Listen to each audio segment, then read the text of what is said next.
Supreme court का judgement आया है, क्योंकि हमारा जितना यकीन था, जितनी उम्मीदें थी, उसके मुताबिक ही ये जजमेंट आया है। तो कोई हैराने वाली बात है ऐसा नहीं है।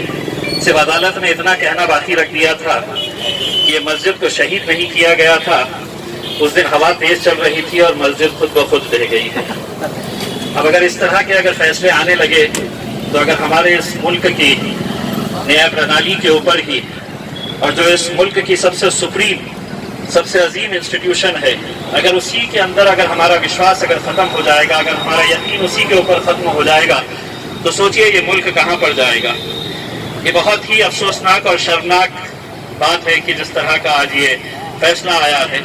जितने भी 32 एक्यूज्ड थे उन्होंने वेलकम किया है इस जजमेंट का, और हम भी वेलकम करते हैं, क्योंकि हमें यकीन था कि जजमेंट कुछ इसी तरह का आने वाला है। तो हमें कोई हैरानी नहीं हो रही है। अब ऐसी ही उम्मीदें हमें लगा कर रखनी चाहिए। आज हम यहाँ पर जमात इस्लामी किसानों के हक के लिए, किसानों की लड़ाई लड़ने के लिए यहाँ पर इकट्ठा हुई है। मैं सबसे पहले तो मुबारकबाद देता हूँ जमात इस्लामी को कि आज आप लोगों ने एक ऐसी आवाज़ को बुलंद करने की, उन्हें ताकत देने की कोशिश की है जिनके लिए आज कोई आवाज़ नहीं उठा रहा है।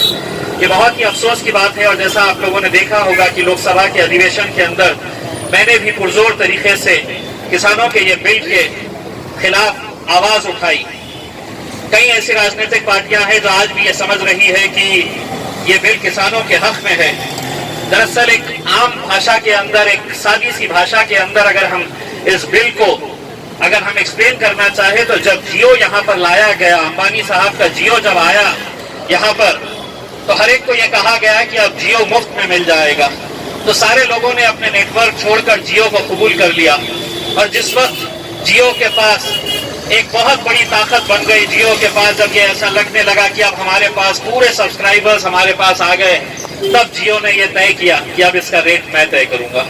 ये बिल भी कुछ इसी तरह का है कि इसमें ना तो किसानों का फायदा होने वाला है, अगर फायदा किसी का होगा तो यकीन मानिए वो कॉर्पोरेट हाउसेस का, जिनके लिए मोदी सरकार और ये सरकार जितनी भी है, ये हर चीज जो फायदे में हो सकती है, जो लोगों की भलाई के लिए हो सकती है, वो बेच दे रहे हैं। चाहे वो हवाई जहाज हो, ट्रेन हो, LIC हो, बैंक्स हो, जो भी चीजें जो लोगों से ताल्लुक रखती है वो सब बेच दी जा रही है। मुझे बताइएगा कि ऐसा कौन सा बिजनेसमैन है जो एक नुकसान में जाने वाली चीज को खरीदेगा।